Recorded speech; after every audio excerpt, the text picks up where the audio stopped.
ગુરુ દયાનો ભંડાર છે. જીવની દુઃખી સ્થિતિ જોઈ દયા આવે, અને દયા આવવાથી વારંવાર કહે છે, અને વારંવાર કહેતા પણ થાકતા નથી. વારંવાર એની એ જ વાત કહેતા થાકતા નથી. એમને રેપિટેશનની જરૂર નથી કે એમનું પાકું થશે, કારણ કે તે કેવલ કરુણા મૂર્તિ છે અને દયાના ભંડાર છે. ને તો 2-3 વાર કહીને તમે માનો નહીં ને તો એને હાયર જેમ કર્યો તેમ ફાયર કરી નાખો અને સંબંધ તોડી નાખો.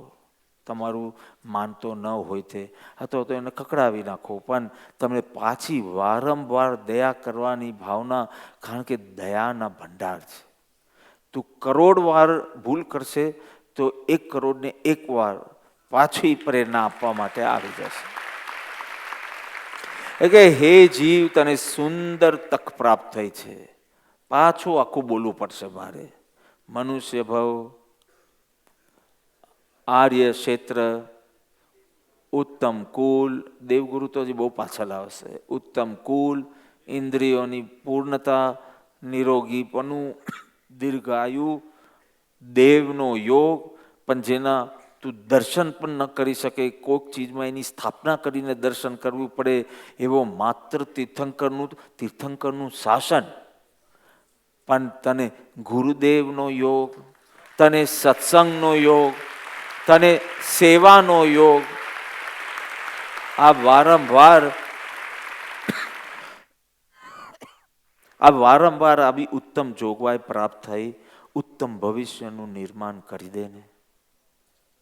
કૈલાસ જતા પહેલા સત્સંગનું ફલ સમજાવતા મેં 5-9ની વાત કરી હતી કે સત્સંગનું ફલ શું, તો કે પહેલું નિશંક બનશે. હવે તું એમ નહીં બોલી શકે કે આઈ એમ confused. If you have heard properly, if you have absorbed Guru's satsang properly, you will say that I am frustrated because my instincts are telling something and my buddhi is saying something, my intellect is saying something, but my instincts are saying something. So that is called frustration, not confusion. પણ બુદ્ધિ નિર્ણય ન કરી શકે, that is confusion. તમને હવે છે confusion? ખોટું કરતા બી you know how to stop. You know how to stop. So you don't come to me and say કે પણ તો શું કરવાનું, કેવી રીતે કરવાનું? આ બધું જ કહેવાય છે. આ જ કહેવાય. કોક જગ્યાએ તો તારે જોર આપવું જ પડશે ને શરૂઆત કરવી પડશે. આ પણ નથી થતું તો કેવી રીતે કરવાનું? આનાથી થાય, આનાથી થાય. પણ આ તો કરવું પડશે ને હવે, નહીં તો ભાગ્ય પર મૂકી દે વાત, ઓટો પર મૂકી દે, પછી જે થવાનું હોય. જો તારે સત્પુરુષાર્થ કરવું હોય તો ક્યાંક તો તારે સિન્સિયરિટી, એટલે 3 સ્વાધ્યાયથી કહું છું, જોર કરવું પડશે. થોડા જોશથી ઉપડો જરા, નહીં તો પાછી થોડા ટાઈમમાં બંધ થઈ જાય છે. એક થોડું જોર તો આપવું પડશે. તો કે પહેલું નિશંકતા આવશે. યુ વિલ ફીલ કે ડેલ્યુઝન નથી, કન્ફ્યુઝન નથી, પણ ફ્રસ્ટ્રેશન તો વધી ગયું છે. કારણ કે પહેલાં ક્રોધનું મન થાય ક્રોધ કરી લઉં, ખાવાનું મન થાય ખાઈ લઉં, ભોગવવાનું મન થાય ભોગવી લઉં. હવે 10 વિચાર આવે છે કે ટાળી શકાય તો 1 દિવસ માટે બી ટાળ. કાલે કોઈ વાર પેલું વેવ્સની જેમ જો આ વાસના હોય તો કાલે આ જ ટાઈમે આ વાસના ન પણ હોય. ટ્રાય કરીને 1 દિવસ ટાળવાનું, એમ કરીને તું કરી શકશે. તો નિશંક, પછી નિર્ભય, પછી જે તું ડર્યા જ કરે જ ને કે આ વાસના પૂરી નહીં કરું ને તો મારું મન બહુ ડિસ્ટર્બ થઈ જશે. અરે વાસનાથી ડિસ્ટર્બ થાય, વાસના ત્યાગવાથી એ ડિસ્ટર્બન્સ બહુ થોડો ટાઈમનો ફેસ છે, પછી સુખદ. એટલે જે તું કર્મનો ભય તને છે ને કે આ મોહનીય કર્મ મને પછી ટકાવશે નહીં તો માર્ગમાં, જો સત્સંગ તે યથાર્થ ભાવથી કર્યો હોય, જ્ઞાનીની યથાર્થ ઓળખાણપૂર્વક સત્સંગ કર્યો હોય, તો ધીમે ધીમે કર્મથી અપ્રભાવિત સ્વાધીન પુરુષાર્થમાં, કર્મથી અપ્રભાવિત સ્વાધીન પુરુષાર્થમાં, કર્મથી અપ્રભાવિત ગુરુના અનુગ્રહમાં તને વિશ્વાસ વધતો જશે કે આ જે ગુરુનો અનુગ્રહ છે ને એને મારી કર્મ સાથે કાંઈ સંબંધ નથી. અને મારા કર્મ ખરાબ હોય તો પણ આ અનુગ્રહના બલ પર થોડો દાવ પર લગાડો. એટલે પહેલું નિશંકતા. તમને યાદ નથી આવતો આવું કંઈ કીધું હોય તો? એન્ડમાં યાદ આવશે. નિશંકતા ન, બીજો ન નિર્ભયતા, ત્રીજો ન નિર્મલતા, ચોથો ન નિર્માણ થાય.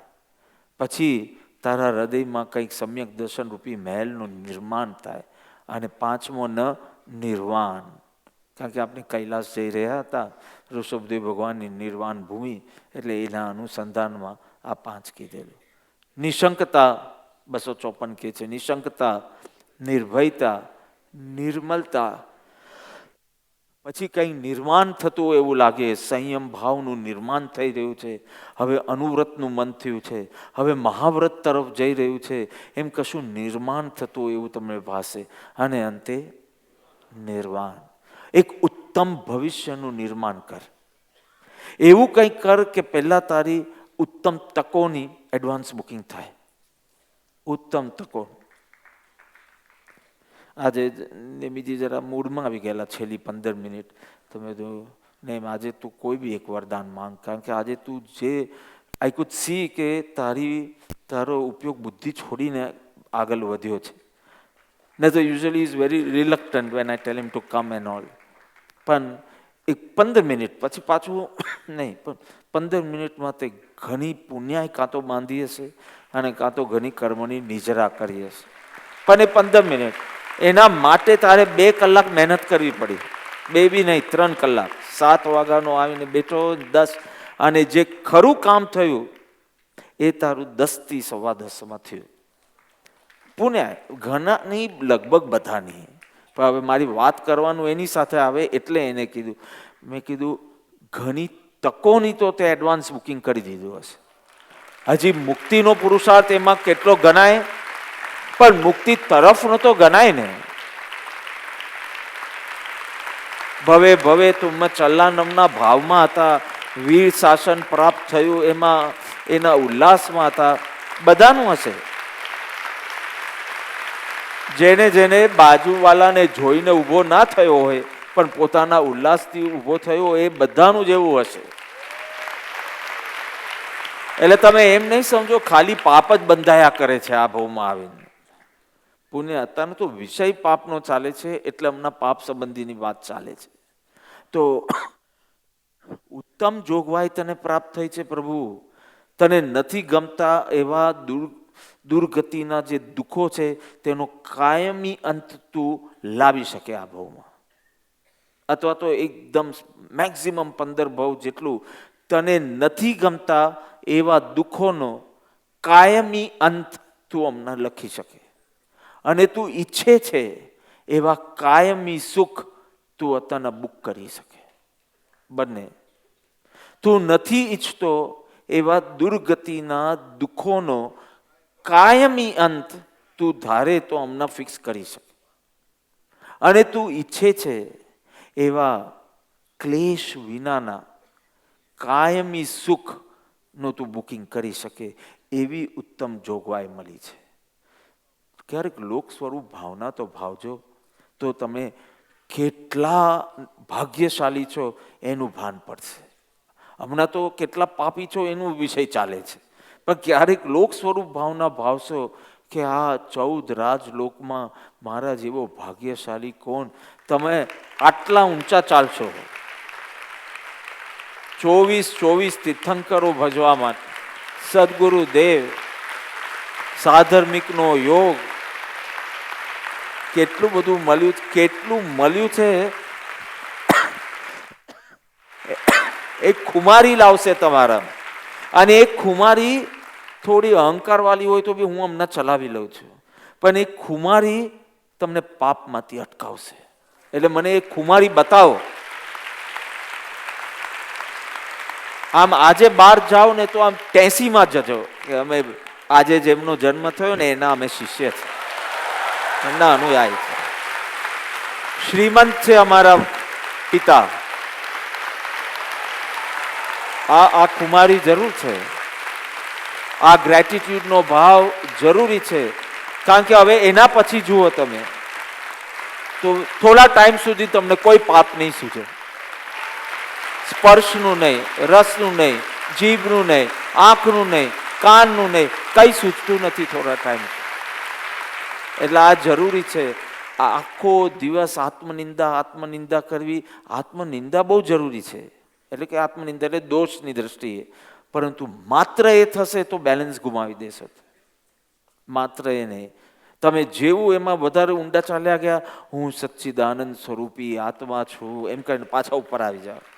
કારણ કે સંવેગ નિર્વેદનું બેલેન્સ ચૂકાય છે ને, ત્યારે જ દોષના વિલયમાં વીર્ય સ્ફૂરતું નથી. જે વિષય આપણે હજી પરમ દિવસે આવશે, કાલે નહીં પરમ દિવસે આવશે, કે દોષ દેખાય છે પછી દોષના વિલયમાં વીર્ય કેમ સ્ફૂરતું નથી? કારણ કે તારું સંવેગ નિર્વેદનું બેલેન્સ બરાબર નથી. મૂળ પ્રમાણે સંવેગ આવે છે અને મૂળ પ્રમાણે નિર્વેદ.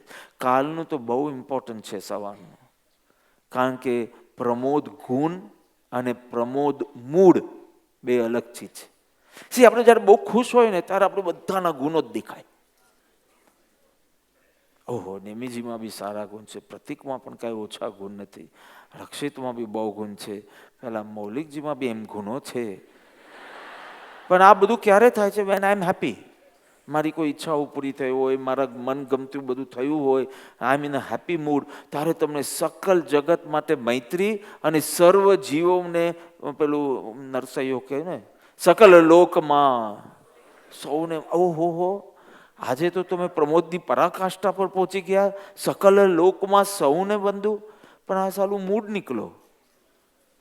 કારણ કે 3-4 દિવસમાં ખાલી પેટમાં ચૂકાવે ને, તેમાં તમને થાય કે કટકટ નહીં કરો. અરે બિચારો વાત્સલ્ય દેખાડે છે કે કંઈક બનાવી આપવું, કંઈક આ કરી આપવું, તમને વાત્સલ્ય નહીં દેખાય, કટકટ દેખાશે. તમારું પ્રમોદ ગુણ ઇન એવરી સિચ્યુએશન એટલે રહે. તું દરિદ્ર થઈ જાય ને તો પણ પ્રમોદ રહેશે. હમણાં તારી ભાવની સ્થિતિ બરાબર ન હોય તો પણ રહેશે. એટલે પ્રમોદ ગુણ પરના અલ્પ ગુણમાં પ્રીતિ ચાલશે ને, ત્યારે કાલનું તો ચૂકત જ નહીં. આમ કયું ચૂક્યા છો તમે? અધ્યાત્મ કલ્પદ્રુમનો સ્વાધ્યાય તો મને એમ લાગે છે કે સવારના સ્વાધ્યાય માટે આપણે તૈયાર કરે છે. આ છે ને કોચિંગ જેવું છે, અને પહેલામાં આમ પ્રોપર નવું આપે, પણ એના માટે જે સંવેગ નિર્વેદ જોઈએ ને, કે જેના વિના એ સવારનો આખો વિવેચન બી તને એબ્ઝોર્બ નહીં કરી શકે, એ સાંજના મળે છે. એટલે સાંજના આપણે એકચ્યુઅલ મૂળ માર્ગના બોધ માટે તૈયાર થઈએ છીએ. આ રાતનો સ્વાધ્યાય, સવારનો સ્વાધ્યાય રાતના ઠેકાણા નહીં રહ્યા, અને કાલે તમને કંટાળો જ આવવાનો છે. હમણાં તમને મજા આવી ને, તમે જો કાલે તો તમે ઊભા થશો. ભાવથી વાત કરું છું, આમ નહીં. તને નથી ગમતા એ દુર્ગતિના દુઃખનો કાયમનો અંત લાવવાનો આ અવસર છે. તું જેને ઝંખે છે, ઈચ્છે છે, એવા ક્લેશ વિનાનું કાયમી સુખ પ્રાપ્ત કરવાનો આ અવસર છે. અને છતાં તું અનંતકાળથી જે કર્યું એ જ પાછું કર્યા કરે છે. આ ઉત્તમ જોગવાઈ મળી એટલે basically left turn, right turn, about turn, U turn આ લેવાનો અવસર છે. પણ તું એ જ, ભલે સ્પીડ થોડી વધતી ઓછી હોય, પણ એ જે અનંતકાળમાં જે કર્યું તે જ કરવા દોડે છે. એ સમજાતું નથી. અરે, અને તેથી સુરીજી કહે છે, અમે વારંવાર તને પ્રેરણા આપવા માટે આવીએ છીએ. જુદા જુદા અધિકાર, જુદા જુદા શ્લોકનું નામ લઈ અને એકની એક વાત, થોડું ચિંતન આમથી આમ થોડું બદલાય, એકની એક વાત કરવા માટે કે જેથી તું તારામાં એ સુરાતન આવે, દોષના વિલયમાં વીર્યનું સ્ફુરવું. હવે તો એવી સ્થિતિ છે કે બરાબર બધા દોષ દેખાય છે. હવે તો એવી સ્થિતિ છે કે દોષ એવી રીતે દેખાય છે કે આઈ કેન પ્રિડિક્ટ કે હું પરમ દિવસે એક લોચો મારીશ. ક્રોધના વિષયમાં, કામના વિષયમાં, પ્રમાદના વિષયમાં, કે એવી રીતે એટલું બધું you have introspected yourself. With what intensity also you can measure, કે આ 9મા દિવસે મારી આ ઇન્ટેન્સિટીથી આ પાપ હશે. એમ તમે અત્યારે પ્રિડિક્ટ કરી શકો. 15 દિવસનું પ્રિડિક્ટ કરી શકો, કારણ કે now you have started knowing your self. પણ એનો અટકાવી નથી શકતા, કારણ કે દોષના વિલયમાં જે વીર્ય સ્ફુરવું જોઈએ એ કેમ નથી થતું. એટલે એ હવે 2 દિવસ ચાલશે એ વિષય. અને એના માટે હવે શું કરવું એ છેલ્લું સંવત્સરીય ચાલશે. મંગલને બુધ એ સર્વથા સ્મરણજોગ વાત તો ઘણી છે, પણ 4 મુદ્દા તને આપે છે, એનું તું ચેકિંગ કર્યા કરજે. 2 કાલે કરશું, 2 પરમ દિવસે કરશું. જો ધર્મ કરવામાં થોડો કષ્ટ તો લાગવાનો છે. માંડ રાતના પહોંચો, ત્યાં સવારના પાછું નીકળવાનું. તમને એમ થાય કે હું સૂતો છું કે નથી સૂતો. તમે સમજ્યા? 2-4 દિવસ પહેલાં હું પૃથ્વીમાં હતો, મેં કીધું નેક્સ્ટ પર્યુષણ NSCMમાં છે, ડોમમાં છે, એટલે હવે બધાની પરિસ્થિતિ બદલાશે. જેમ કહેતા હતા 10 મિનિટમાં અમે પહોંચી જઈએ છીએ, એને 1.5 કલાક લાગશે. જેને 1.5 કલાક લાગતું હતું એટલે મેં કીધું કે આ જેવું આ પર્યુષણ પૂરું થાય એટલું સાઉથ બોમ્બેવાળા બધાને ભેગા કરવાનું છે. મેં કીધું જો આપણે કંઈક ધર્મ પામ્યા હોય અને જો આપણામાં સાધાર્મિક ભક્તિનો અંશ બી ફૂટ્યો હોય તો મલાડ ઓનવર્ડ્સ કોઈને પણ આપણે પાછા જવા નહીં દઈએ, બધાના ઘર ખોલી દે. રાતનો સત્સંગ પૂરો થાય, એક ઘરે 5-5 જણને હું એલોટ કરીશ. કોઈ એ લોકો બિચારા પહોંચશે શું? 9-10 વાગે પૂરું થાય, એ લોકોને પહોંચીને બોરીવલી દહીસર જે રહેતા હોય એ લોકોને પહોંચતા 11-12 વાગે અને પાછું તરત નીકળવાનું. તો ઘર સાધર્મિક શેના તો પછી આપને. જો મારા સાધર્મિક ભાઈઓને આટલું બધું એ કરવું પડે, બધાના ઘર ખોલી દેજો. કોઈને બેડરૂમ આપવાની જરૂર નથી. તમારા લિવિંગ રૂમ તમે એને હોલ હોલ હોલ કહેતા હો છો ને, આટલું નાનું હોવા છતાં તો હવે હોલ બનાવો એને. એટલે મેં તો જો મલાડ ઓનવર્ડ્સ કોઈ બી પાછું ગયું તો આપણે હવે પર્યુષણ કરવાની જરૂર નથી. આપણામાં જો સાધર્મિક ભક્તિ જેવું બી જો જે પ્રત્યક્ષ દેખાય તો દેવ ભક્તિ શું કરશું ને ગુરુ ભક્તિ શું કરશું. સાધર્મિકને દુઃખમાં જોઈને આપણે કાંઈ નથી થતું કોઈ સંવેદન. એટલે મેં કીધું આ પર્યુષણ પૂરું થવા દે, બધાને ભેગા કરે છે. તમે કેટલા રાખશો? તમે કેટલા રાખશો? તાર તો નાનું ઘર છે ને, તો બી કેટલા રાખશે? બીજા 4 ઓકે, કોઈ બી 4ને અહીંયા એલોટ કરી દે. પણ રાતના જવાનું, એ લોકોને નાવું બી ના હોય તો વાંધો નહીં, કારણ કે બધા તો પૂજા કરવાના નથી. અને નાવું હોય તો અહીંયા 24 કલાક પાણી બી છે સાઉથ બોમ્બેમાં. વહેલું ઉઠવું પડશે, બીજું કાંઈ નથી. અને એ કરીને પછી જવું હોય તો જાઓ એમ કહી. પછી મૌલિકને બધાને અપૂર્વને બધાને બોલાવે. મેં કીધું તમે સવાર સાંજ વ્યવસ્થા કરી શકો ખાવાની, તો એ લોકો સત્સંગ પૂરું થાય તરત ખાઈ લે, ખાઈને પાછા જાય અહીંયા આવે, પાછા ખાઈને સત્સંગમાં બેસે. મેં તો એ લોકોને એમ થવું જોઈએ કે આપણે દૂર રહીને પુણ્યનો ઉદય ભોગવીએ છીએ, પાપનો ઉદય નહીં. સમોસા મળે, સમોસા હતા ને આજે, હા, એ લોકો મોકલતા હોય સાધર્મિક ભક્તિનું, એ લોકો મોકલતા હોય તો હું દર વખતે પૂછું પાછું તલેલું બનાવ્યું? તો કે નહીં, આ સાધર્મિક ભક્તિનું છે. તમે તો લાવ જોવા દે મારા ભાઈઓ બહેનો કેવું શું ખાય છે. મેં તો અરે આ તો એકદમ ડેન્જરસ છે, રસ ટપકેવું છે. પછી બધે આજુબાજુ મોકલી દે, મીરભાઈ ત્યાં મોકલી દે, નીચે મોકલી દે, ઉપર મોકલી દે, ઘરમાં કાંઈ રાખવાનું નહીં. પાછું બહુ મજા આવે. સાધર્મિક ભક્તિ તો તમે કરી શકો એમ. ક્યાં કરોડોના દાન માંગ્યા જ તમારી પાસે, અને એની કેટલી ખુશી મળશે તમે જોજો. તમે આરતીમાં બોલો તો ચતુર્વિધ સંઘ, શું મંગલિક ચતુર્વિધ સંઘને તો છે જ સંઘ સામે. એ માટે તો કંઈ કરવું નથી, ખાલી ભાવના જ ભાવવી છે. બધાના દરવાજા ખુલ્લા કરી દેજો, થોડી ચાવીઓ બનાવી દેજો. ના, ચાવીઓની જરૂર નથી, તમે જ એને ગાડીમાં લઈ જશો ને ઘરે.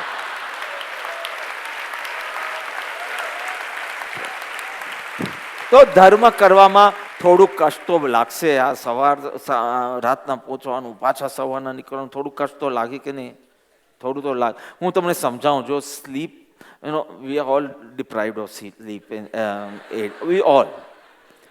હવે તમને જે બી 5 વાગ્યાનો એલાર્મ હોય, 4 વાગ્યાનો હોય, 4:30નો, તમે જે કેટલાક 3:30નો બી રાખતા હશે ભગવાન, તો એ તમારે ઉઠવાનું આવે ત્યારે તમને એક વિકલ્પ આવે ને કે હજી થોડું 10 મિનિટ સૂવું છે. તો આને ચારિત્રમો કહેવાય, ચારિત્રમો કહેવાય. અને એ તો છે જ, વર્તે જ છે, અને આપણે જીતીને આવીએ પણ છે. ભલે થોડી સિક્કિમ જેવી આઈસ થઈ જાય, થોડી પેલી થઈ જાય, પણ આવે તો છે ને. સો દેટ્સ ફાઇન. પણ જો તે જ વખતે દર્શન મોહનો ઉદય થાય, દર્શનાવર્ણીય તો ઉદય છે જ, કારણ કે ઊંઘ આવે છે. થોડા બ્લેન્ક છો એટલે જ્ઞાનાવર્ણીયનો પણ ઉદય છે. આ બે તો સર્વને વર્તે છે. મને કોઈ વાર ઓછો વર્તતો હશે પણ વર્તે તો છે. પણ ચાલો, એટલે એ બેને તો છોડી દો. હવે મૌનીય પર આવે. એમાં પાછા બે મૌનીય છે, દર્શન મૌન, ચારિત્ર મૌન. તમને એમ થાય ને કે અરે થોડીક એક 10 મિનિટ સૂઈ જાય, ભલે આજે પાછળ બેસવું પડે, ઉપર બેસવું પડે, પણ એક 10 મિનિટ સૂઈ જવાનું. તો ધીસ ઇઝ કોલ્ડ ચારિત્ર મૌન. હવે તમે એને વશ થાવ છો કે એને નિષ્ફળ કરો છો, ઇટ ઇઝ યોર ચોઇસ. 8 દિવસ તો આઈ નો વોટ યુ ડુ. પાછો ઉઠો કરો. હવે તે જ વખતે દર્શન મોહનો ઉદય થયો. સમજો, ચારિત્ર મોહને બદલે દર્શન મોહ, એટલે કે ચારિત્ર સહિત દર્શન મોહનો ઉદય થયો. આ ટાઈમે કેમ રાખતા હશે? 10 થી 12 રાખવો જોઈએ ને ટાઈમ.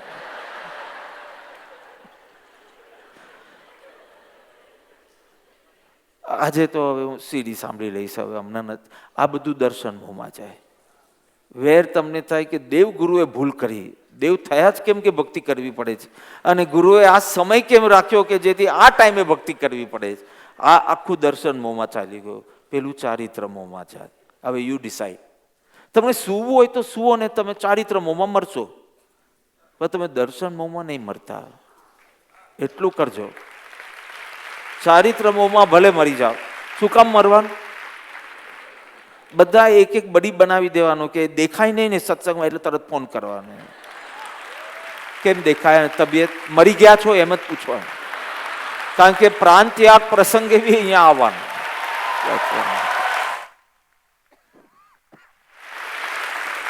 જો ભાઈ, ગુરુ તો કોઈ દુશ્મન નથી, ગુરુ તો તારા મિત્ર છે. હું તો ના પાડું છું, ગુરુ માતા છે. આઈ ટેલ યુ વાય.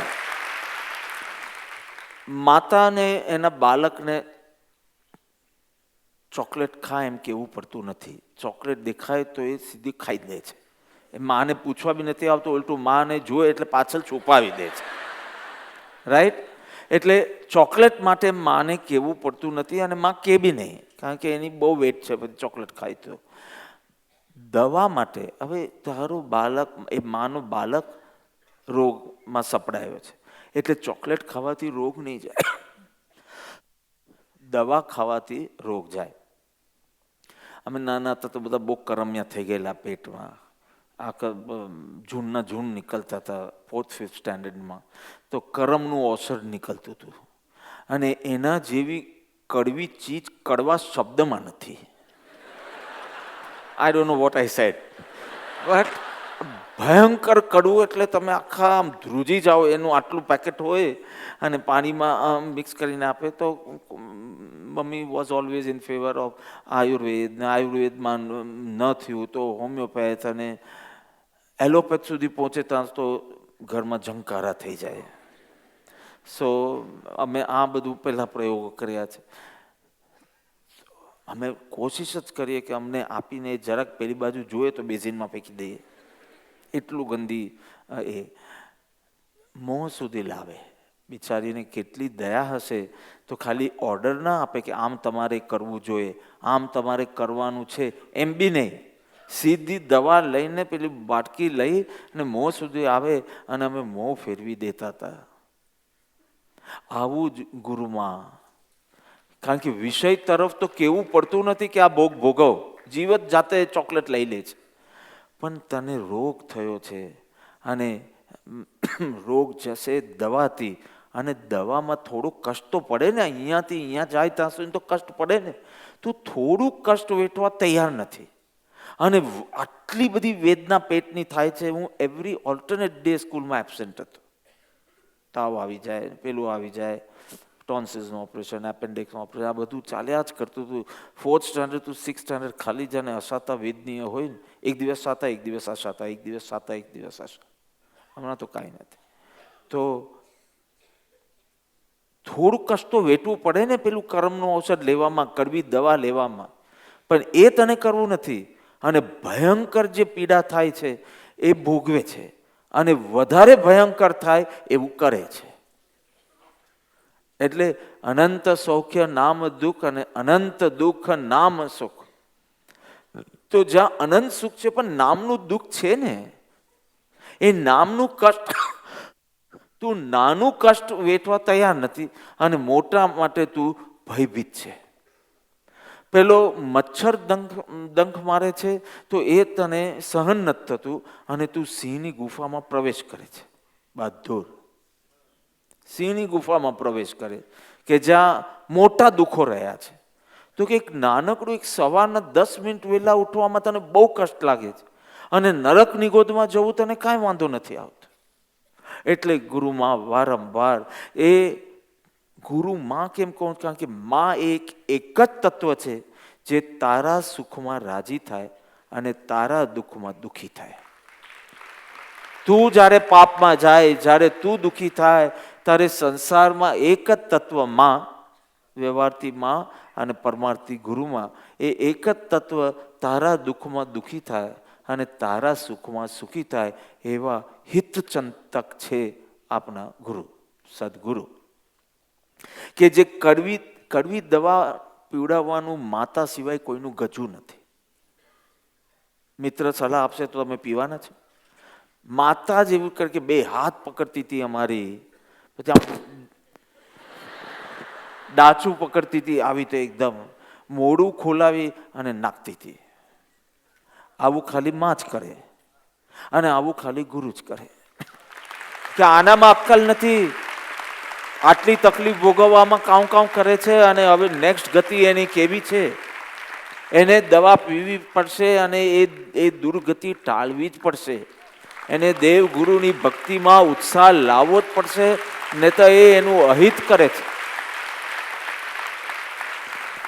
પ્રારંભમાં કાલકૂટ વિષ સમાન છે એમ પરમ કૃપાળુ દેવે જ કીધું છે. સંયમ કો કે તારી સાધના કો કે સત્સંગ કો પ્રારંભમાં, અને બાય પ્રારંભ આઈ મીન ડિસિઝનની લેવલ પર બી કષ્ટ છે. ડિસિઝનની લેવલ પર બી કષ્ટ છે. હું આ માર્ગ લઉં કે આ માર્ગ લઉં, હું આ કરું કે આ કરું, કાલે હું ઉપવાસ કરું કે 3 વાર ખાઉં. ડિસિઝનના લેવલ પર બી બહુ આનાકાની કરશે તારો મોહ. એટલે ડિસિઝન લેવલ ઇઝ ઓલ્સો કષ્ટરૂપ, પ્રારંભ ઇઝ ઓલ્સો કષ્ટરૂપ, પણ પછી બહુ સીધું, અને પછી તો કોઈ મેગ્નેટ પુલ કરતું હોય ને એવી રીતે કરશે. હમણાં તમને કયા દબાણથી આવ્યા છો અહીંયા સત્સંગમાં? પણ ફર્સ્ટ ડે તમે જોયું, આ બધા છોકરાઓ શરૂ કર્યું હશે તો કે આ તો કે હમણાં તો કેવું ઇઝી તમે બોલો છો, અમે જ્યારે 8th સ્ટેન્ડર્ડમાં હતા તારે કેવી નિશ્ચય વ્યવહારની વાતો કરતા, કાંઈ સમજાતું નથી, ખાલી તમારી મુદ્રા જોવા માટે આવતા હતા, બાકી એક શબ્દ મેં તું પણ તું જેલસ કેમ થાય છે? એ લોકોને સમજાય છે. પણ પ્રારંભ ડિસિઝન લેવલ પર કે મારે સત્સંગ કરવો છે, સમજ મેળવીને શ્રદ્ધા કરવી છે, અને પછી ધીમે ધીમે ભાવનામાં બદલી જ્ઞાનમાં પહેલા જાગૃત થઈ અને પછી આગળ બધો ત્યાગ વગેરે કરવો જ. આવો એક પ્રારંભ તો ડિફિકલ્ટ છે જ, અને પછી બધું ઇઝી થાય છે. અને ધર્મ સાધનમાં ઉત્સાહ બતાવ, કાયર ન થા, એવી અહીંયા ઉપદેશ આપે છે. જો વર્તમાનના થોડા કષ્ટ માટે ડરે છે અને ભવિષ્યના ભયંકર કષ્ટ માટે કેમ તું તૈયાર થઈ જાય છે?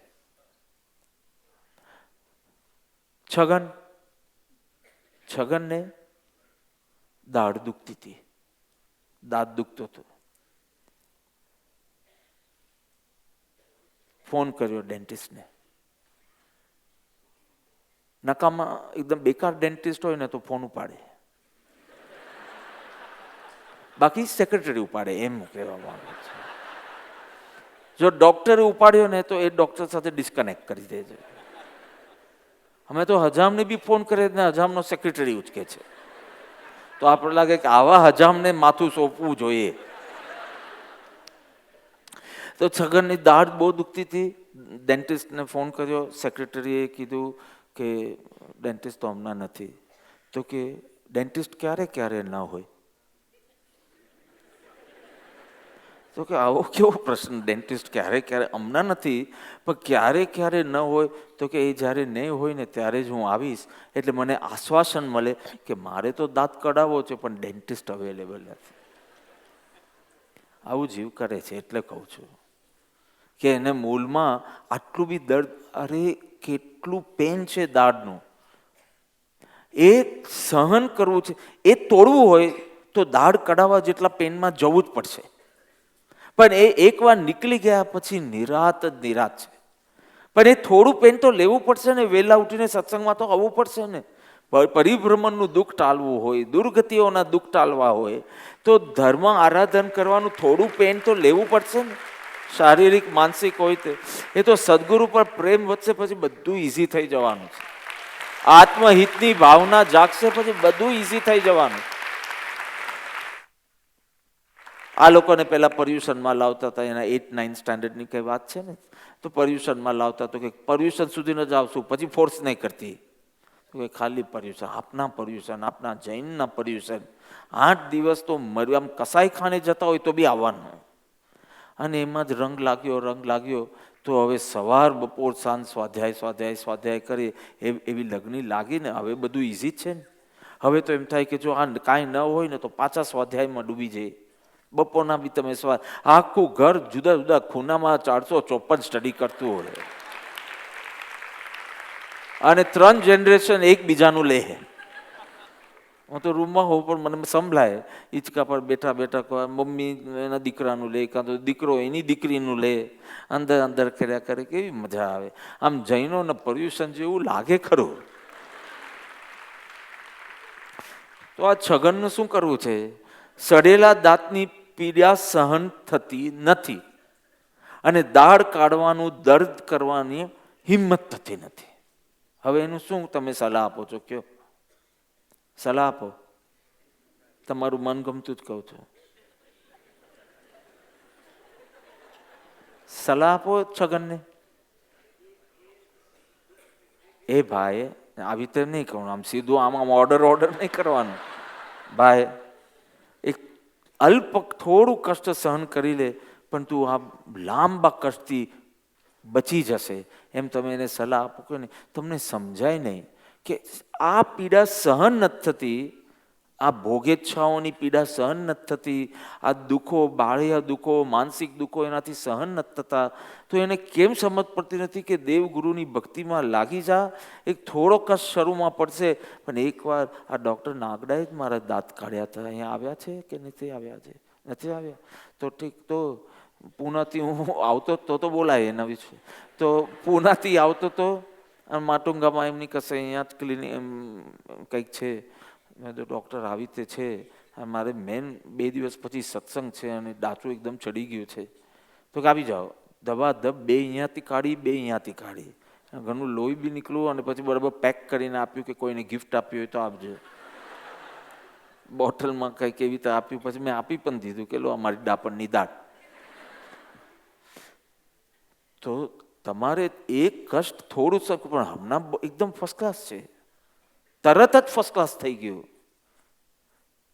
તો એ અલ્પ કષ્ટ સહન કરીને પણ હે ભાઈ તું તારું ઉત્તમ ભવિષ્યનું નિર્માણ કર અને આ દુર્ગતિના દુઃખમાંથી મુક્તતા. એમ કહે છે ધર્મ કરવામાં જો તું કાયરતા બતાડશે, ઉત્તમ યોગમાં પણ તું મંદ વીર્યપણું બતાવશે, તો તું છગનનો મોટો ભાઈ. હવે જ્યારે તમે મંદ વીર્યપણું દેખાડો ને, એટલે તમે એમ નહીં કહેતા હું દિનોશનો મોટો ભાઈ. શું કહેવાનું? હું મેહુલનો મોટો ભાઈ નહીં કહેવાનું. શું કહેવાનું? હું છગનનો મોટો ભાઈ છું. પેલો છગન આટલું જ સહન ન કરી શક્યો, હું આટલું સહન ના કરી શકું. પછી છગન આટલું સહન કરે છે, હું એના કરતાં વધારે સહન કરવાનો છું. હું છગનનો.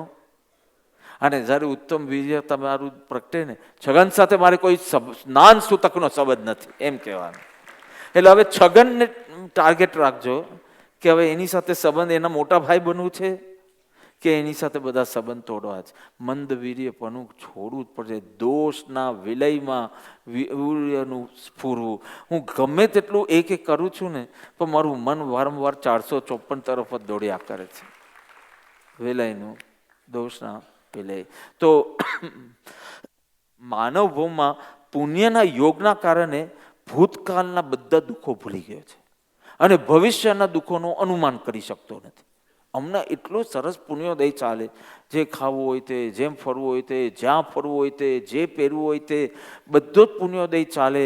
એટલે ભૂતકાળના દુઃખ યાદ નથી આવતા અને ભવિષ્યના દુઃખ અનુમાન કરી શકતો નથી. કાન્ટ ઇન્ફર કે મારું આ પાપનું શું ફળ આવશે. અને મેં કેટલું દુઃખ ભોગવીને હું આ સ્થિતિ પર પહોંચ્યો છું. તો હાયર ઇન્વેસ્ટમેન્ટ માટે સમ્યક દર્શન, ઇઠ્ઠફલ સિદ્ધિ, ભાઈ ગમે તે બોલે, ઇઠ્ઠફલ સિદ્ધિ એટલે સમ્યક દર્શન and nothing more, nothing besides it also. એ એક જ ઇષ્ટફળ છે. પરંતુ વ્યવહારિક રીતે તમે બધું આ બીજી બધી જોગવાઈ પણ માની શકો, એમાં ખોટું નથી, પણ એ બધા તરફ ધ્યાન નહીં આપતું. બધું જ છે તમારી પાસે. સમ્યક દર્શન માટે જે જોગવાઈની જરૂર છે બધી જ. એટલે જોગવાઈ માંગ્યા નહીં કરો. હવે માંગો તો સમ્યક દર્શન માંગો. હે ભગવાન મને પાછું મનુષ્ય ભાવ મળે, હે ભગવાન મને સદગુરુ. હવે આ કેટલી વાર માંગ કરશે. એક વાર એવું સમ્યક દર્શન પામી લે કે પછી કાંઈ માંગવાની જરૂર ના પડે. પછી પરમ કૃપાળુ દેવ કહે કે હે ભગવાન, તું ખુશ થઈને બી મને શું આપવાનો હતો? જેને કંઈ જોઈતું જ નથી એને તું ખુશ થઈને શું આપવાનો? પ્રોબ્લેમ હવે તારા પક્ષે છે, મારા પક્ષે નહીં, કારણ કે મને કંઈ જોઈતું જ નથી. આવું લખે છે. તો માનવ ભવમાં આ બધી મૂર્ખામણી છોડ, અને અવસર ફરી આવતો નથી. સમય ગયા પછીનું જ્ઞાન નકામું, વહી ગયા પછી પરણવું નકામું. વહી ગઈ પછી શું? હવે અત્યારે હું પરણવા નીકળું 52 વર્ષે, કાંઈ મજા નહીં આવે. વહી ગયા પછી પરણવું નકામું, અને અવસર વીતી જાય પછી તારું આ જ્ઞાન શું કામનું? આમ કરવું જોઈએ, આમ ના કરવું જોઈએ, આ જ કરવું જોઈએ, આ બધું જ્ઞાન શું કામનું? પ્રસંગે તો કંઈ વપરાયું નહીં. ધર્મ માટે સર્વ તજી દેવું યોગ્ય છે, પણ કોઈ પણ વસ્તુ માટે ધર્મ છોડવા જેવું નથી. ધર્મ માટે કોઈ પણ વસ્તુ તજી દેવા યોગ્ય છે, પણ કોઈ એક વસ્તુ માટે પણ ધર્મને છોડવું નહીં, એવી સૂર્યજી સ્પષ્ટ ભલામણ આ શ્લોકમાં કરે છે. જો માણસ થોડા પૈસાના લોભમાં જૂઠું બોલી લે છે, એટલે જૂઠું બોલવું એટલે ધર્મ છોડ્યો. ધન માટે ધર્મ છોડ્યો. ધન માટે જૂઠું બોલી લે છે, જૂઠું અધર્મ છે, એટલે કે ધર્મ છોડવું. ધન માટે જૂઠું બોલી લે છે.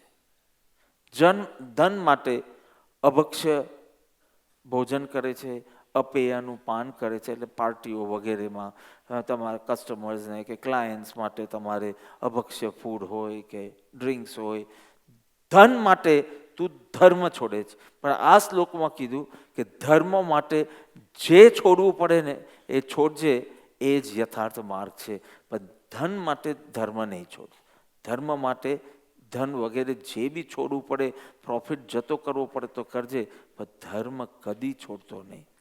જે સદા તારો છે, હતો, છે ને રહેશે એવા દેવ ગુરુનો સાથ કદી છોડતો નહીં. એના માટે જે કદી તારા થઈ ન શકે, કદી તારા હતા નહીં અને કદી તારા થશે નહીં, એવાને છોડી દેવું પડે તો છોડજે.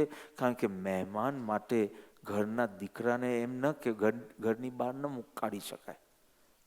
મહેમાન માટે દીકરાને ઘરની બહાર કાઢી ન શકાય.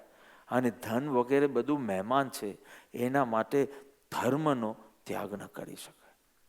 ધન માટે તું જૂઠું બી બોલી લે, ધન માટે તું ચોરી કરી લે, ધન માટે તું અભક્ષ્ય વગેરે કરે, ધન માટે જે પીવા લાયક નથી એવા અપેયનું પાન કરી શકે, ધર્મ માટે તું ખોટા સોગંદ બી ખાઈ શકે.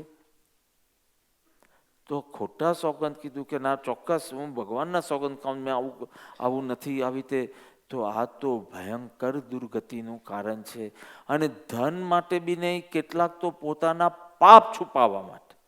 અરે એટલી ટેક રાખજે કે કદી તું ભગવાનના સોગંદ ખોટા નહીં ખાય. પહેલાં તો સોગંદમાં જ મારી માન્યતા નથી, એ વાત તો અલગ છે. પણ હવે એ જો હોય તારા સમ શું આવું કંઈ કરવાનું હોય, ખેંચવાનું તો તારા સમ કરવાનું. પણ એટલી જો ટેક તું રાખશે ને, તને પાછા ગુરુ જોઈતા હોય તો કે હું ગુરુના સોગંદ કોઈ ખાય અને હું જૂઠું નહીં બોલું. આખી દુનિયાને એ ખબર હોવી જોઈએ, તારી પત્નીથી લઈ ને તારા પાર્ટનર સુધી બધાને ખબર હોય કે એકવાર એની કપાળદેવની આન આપીશ ને પછી એ મરી જશે પણ જૂઠું ના બોલ. એવું નથી, કારણ કે હૃદયમાં ભગવાન હોય તો તમે હૃદય છોડવા તૈયાર ન થાવ. પણ હૃદયમાં ભગવાન નથી તો તમે ભગવાનના નામે કહી દે પછી પ્રાયશ્ચિત લઈ લઈશું. છે જ નહીં એનું આખું પ્રાયશ્ચિત શાસ્ત્ર મેં જોયું, બહુ ઓછાને અધિકાર છે એ વાંચવા. કશે દેવગુરુના ખોટા સોગંદ ખાધા હોય એનું પ્રાયશ્ચિત જ નથી, કારણ કે પ્રાયશ્ચિત તો જે ધોઈ શકાય એનું હોય, આ નિકાચિત બંધ હોય. એટલે જો હૃદયમાં ભગવાન હોય તો ભગવાનના ખોટા સોગંદ ખાવા એટલે હૃદય ત્યાગ કરવું, એટલે પ્રાણ ત્યાગ કરવા જેવું. પણ તારા માટે પ્રાણ છે જ નહીં. તું એને અને હવે તને કોના સોગંદ ખવડાવે સત્ય કાઢવા માટે? એક દેવગુરુના હતા અને એમાં પણ તું જૂઠું બોલી શકે. એટલે હવે તો माझा મર્યાદા તૂટે તારી. એક ચીજ બોલે કે મારે આ પુરુષનું નામ આવે તો પછી તો મારે જૂઠું નહીં જ બોલવાનું. તો આખી દુનિયાને ખબર પડી જાય કે આ તો સાચો ભક્ત છે. એકવાર એનું નામ દો એટલે પછી સત્ય બહાર આવી જશે. પણ એવી ટેક બી તું નથી કે આ વ્યવહાર સંકેત કરોડો કિલોમીટર દૂર છે તારમાં. પરમાર્થ સંકેતની વાત નથી કરતો હું. પહેલા સંકેત માટે કરોડો માઇલ દૂર છે. આવા હજી 1000 ભવ કર પછી તું વિચાર કર વ્યવહાર સંકેત. આવી ટેક હોવી જોઈએ. એટલે એક ચીજ એવું જોઈએ કે હવે એ જ બધાને ખબર પડે એટલે તને એ જ સોગંદ આપે એટલે જૂઠ જ બંધ થઈ જાય તારા જીવન. જૂઠું બોલવાનું નહીં, જૂઠ જ બંધ થઈ જશે તારા જીવનમાંથી. કારણ કે આ તો ગમે ત્યારે કોઈ બી પકડી શકે. ગીતા પર હાથ રખવાવે, કુરાન પર હાથ રખાવે ને એ કરે તો બી જૂઠું બોલવામાં આપણે ક્યાં પ્રોબ્લેમ જ છે? કારણ કે અરે પણ ન હાથ મુકાય, જેને એની કિંમતનું ભાન હોય ને તેને હાથ મૂકવાનું કહેવાય. એને કિંમત જ ખબર નથી કે દેવગુરુને ગુમાવવા એટલે શું. કેટલા ભવોની પુણ્યાય પછી આવા દેવગુરુ પ્રાપ્ત થાય. એને ગુમાવ્યા બાદ પાછા મળશે કે નહીં મળશે? અને કોઈ મિથ્યા દ્રષ્ટિ દેવગુરુ મળી ગયા તો ઓર મળશો. એટલે આ એકદમ ચોખ્ખો માલ મળ્યો છે, ચોખ્ખો માલ. વિતરાગ દેવ ને નિર્ગ્રંથ ગુરુ. કોઈ બી ધન જે ધર્મના પ્રભાવથી તને આ ઐશ્વર્ય પ્રાપ્ત થયું છે, ગાડી મોટર આ તે પૈસો, જે ધર્મના પ્રભાવથી. કારણ કે કોઈ પણ સારી ચીજ હોય એનો સંબંધ ધર્મ સાથે જ છે. પૂર્વે કોઈને કોઈ સ્વરૂપમાં ધર્મ કર્યો હોય તો જ પુણ્ય બંધાયું હોય. કારણ કે અધર્મથી પુણ્ય ન બંધાય, ધર્મથી પુણ્ય બંધાય. અને આ પુણ્યનું ફલ છે. એટલે આ એકચ્યુઅલી ધર્મનું ફલ છે. એકદમ લો કેટેગરીનો ધર્મ કર્યો હશે એટલે તને બંગલા ગાડી મળ્યા, એટલે તને BMW મળે. એકદમ લો કેટેગરીનું પુણ્ય હોય. હાઈ કેટેગરીનું હોય તો તને ગુરુનો યોગ મળે, સેવાનો અવસર મળે, એવું બધું. જેટલું ચોખ્ખું એટલું સારી ચીજો મળે ઓબ્વિયસ. તો જે ધર્મના પ્રભાવથી તને ઐશ્વર્ય પ્રાપ્ત થયું એ ઐશ્વર્યના કારણે તે ધર્મ છોડ્યું, એ સુખ માટે તે ધર્મનો ત્યાગ કર્યો, તે હિંસા કરી, તે જૂઠ બોલ્યો, તે ચોરી કરી, તે એડલ્ટરી કરી, તે પરિગ્રહની વૃદ્ધિ કરી. જે ધર્મના કારણે આ બધું મળ્યું છે એ આમાં જ લપટાઈને તે ધર્મ છોડી દીધો. એટલે ચેતવે જ આપણે 8 દ્રષ્ટિની સજ્જાઈ કરી હતી. તેમાં ધર્મ અર્થે અહીંયા પ્રાણને છાંડે પણ નહીં ધર્મ. ધર્મને માટે પ્રાણ, જો આ પ્રાણ ત્યાગ સવાર સાંજ આવે છે. હવે પ્રાણ ત્યાગ કરવું પણ આન ના છોડવું. અને અહીંયા કહે છે કે ધર્મ માટે પ્રાણ છોડે પણ પ્રાણના માટે પણ ધર્મ ન છોડે. જો સત્વવંત હોય ને તો એ જીવિતવ્ય માટે ધર્મ ન છોડે, ધર્મ માટે જીવિતવ્ય છોડી દે. ધર્મ માટે જીવવાનું છોડી દે જરૂર પડે તો, પણ જીવવા માટે ધર્મ તો ન જ છોડે. એવી તારી ટેક હોય. જો ધર્મ ગુમાવી દેવામાં આવે તો ધર્મની સાથે ચાલ્યું જશે ઐશ્વર્ય, ધન, વૈભવ, યશ વગેરે બધું જ. એક છોકરો એને એવી ખરાબ પરિસ્થિતિ, અમેરિકાની વાત છે, એવી ખરાબ પરિસ્થિતિ, ફાઇનાન્શિયલ સિચ્યુએશન કે he was such a small boy and still he had to work in a job. એ સ્કૂલમાંથી આવે પછી કોઈ ગ્રોસરી દુકાનમાં કે કશે એને કરવું પડતું. એક દિવસ રાતના બધું હિસાબ ચેક કરીને પછી એને બધું લોક કરી અને ઘરે જવાનું, આ એનું કામ હતું. એક દિવસે જુએ છે 3 સેન્ટ વધ્યા છે, ખૂટ્યા નથી, 3 સેન્ટ વધ્યા છે. શું કરીએ આપણે? સીધા ખિસ્સામાં મૂકીને જઈએ. પરંતુ એને બરાબર બધું સીસીટીવી જોઈ અને કોણ કોણ આવ્યું હતું, એના નામ, એના ફોન એડ્રેસ, આ તે બધું કઢાવ્યું. અને એ કઢાવ્યું ને છેલ્લે door to door he went to those people અને ફાઇનલી એક વ્યક્તિ મળ્યો કે એના 3 સેન્ટ વધારે હતા, એને આપવાનું, એને ચેન્જ આપવાનું ભૂલી ગયો હશે અને એ કર્યું. હવે આ કહેવાય ધર્મ, પ્રામાણિકતા રૂપ ધર્મ. આ છોકરો મોટો થઈને Abraham Lincoln, the 16th president of United States of America, જે ધર્મને નથી છોડતું ને, ઐશ્વર્ય એની પાછળ દોડે છે. ઐશ્વર્ય, પણ જે ઐશ્વર્ય માટે ધર્મ છોડે ને તો એને ઐશ્વર્ય મળતું નથી, અથવા મળ્યું હોય તે છીનવાઈ જાય, છૂટી જાય છે. એટલે પ્રાણાંતે પણ ધર્મનો ત્યાગ કરતો નહીં અને ધર્મને બાદ કરે એવા અર્થ કામ સેવતો નહીં. ધર્મની મર્યાદામાં જે અર્થ અને કામની પ્રવૃત્તિ હોય એ ઠીક છે, પણ ધર્મને બાદ કરે એવા અર્થ, ધન ઉપાર્જનનું કે ઈચ્છા પૂર્તિનું એવું કોઈ કાર્ય કરતું. શાસ્ત્રમાં અવંતી કુમારનું દ્રષ્ટાંત આવે છે. કાયોત્સર્ગ મલિન થયા અને પ્રાણ છોડવા પડ્યા પણ કાયોત્સર્ગ ન છોડ્યો. પ્રાણ છોડવા પડ્યા પણ કાયોત્સર્ગને, આપણે તો બિલાડી આવી જાય ને તો આપણે કાયોત્સર્ગ અટકાવી દે કે પાછું ફરીથી કરી લેશું. મચ્છર આવે તો કરી દઈએ. અરે ધર્મ એકવાર શરૂ થયો તો હવે પ્રાણ ત્યાગ થાય તો બી તું છોડતો. બસ આટલું વીર્ય ફોરવ્યું, એમાં તો અસંખ્યાતા વર્ષનું નલિની ગુલ્મ વિમાનમાં દેવલોકના સુખ પ્રાપ્ત થયા. હું દેવલોકના સુખોનું વર્ણન કરવા નથી બેઠો અહીંયા, પણ આટલી ટેક રાખી એમાં અસંખ્યાત વર્ષનું દેવલોકનું, કયા નલિની ગુલ્મ વિમાન એટલે રાણકપુર તીર્થ જે છે એક્ઝેક્ટ એ નલિની ગુલ્મ વિમાનના શેપમાં છે. એવા ઐશ્વર્યવાળા સુખ મળ્યું. અરે ધર્મ માટે ઘર છોડ્યું, ધન છોડ્યું, માતા પિતા છોડ્યું, 32 સ્ત્રી છોડી, માનવીય સુખો પણ છોડ્યા અને જરૂર પડી તો પ્રાણ છોડવા બી તૈયાર થયા, પણ ધર્મ ન છોડ્યો. આવા બધા ચરિત્ર ગ્રંથો જ્યારે વાંચે ત્યારે આપણી ધર્મની દ્રઢતા વધે, ધર્મની કુમારી વધે. આ બધી સમજ હતી, પણ આ પ્રસંગે પાછો આ બોધ રિપીટ થાય તો આપણે થાય કે હવેના બાકીના આયુષ્યમાં તો શ્રેષ્ઠ જીવન જીવવાનું હું સંકલ્પ કરું. બંગલામાં જવા માટે કોઈને ઝૂંપડી છોડવાનો વારો આવે એ કેટલો વિલંબ કરશે? તો એ તો તમને કહેવામાં આવે છે કે હવે આ સુખને કોણ સુખ માને? અમને તો એ પ્રત્યક્ષ દુઃખરૂપ દેખાય. તું મર્સિડીઝમાં ફરે તો બી અમને દુઃખરૂપ લાગે. અમે તને સિદ્ધનું સુખ આપી શકીએ. આવું છે બંગલામાં? તો કે ના, મને મારી ઝૂંપડીમાં જ રહેવું છે. અરે બંગલામાં જવા માટે કોઈને ઝૂંપડી છોડવાનું કહીએ ને તો એ તરત જ એમ બી નહીં કે હું જરા લોક કરીને આવું, એ કે ચલો. પણ જ્યારે પ્રભુ કે ચલો મહત્પુરુષના પંથે તો એમ કે મારી ઘણી ફરજો છે, ઘણી ઈચ્છાઓ છે, ઘણું આ છે, પાછો ઢીલો થઈ જાય છે.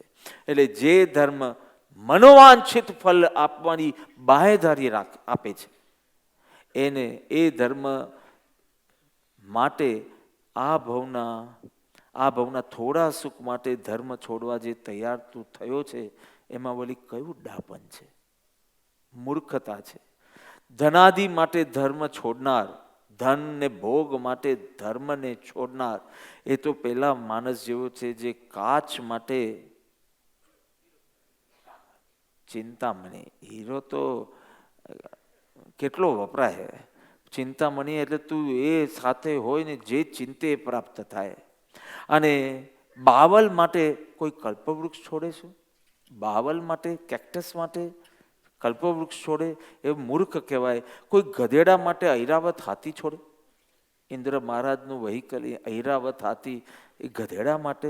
પણ તું એવું જ કરે છે. ભોગ માટે તે ગુરુની આણ છોડી, ભોગ માટે તે ધર્મને છોડ્યો, તે પ્રામાણિકતા છોડી, એ નહીં કરતો. જે ધર્મ માટે આ બધું છોડે છે તે શું કરે છે તો કે પથ્થર છોડીને પારસ મેળવે છે, ઝૂંપડી છોડીને જાણે મહેલ મેળવે છે, એવી એની અનુભૂતિ. તો ધન માટે ધર્મ છોડનારને અસંખ્યાત વર્ષ સુધી ધર્મની પ્રાપ્તિ થતી નથી.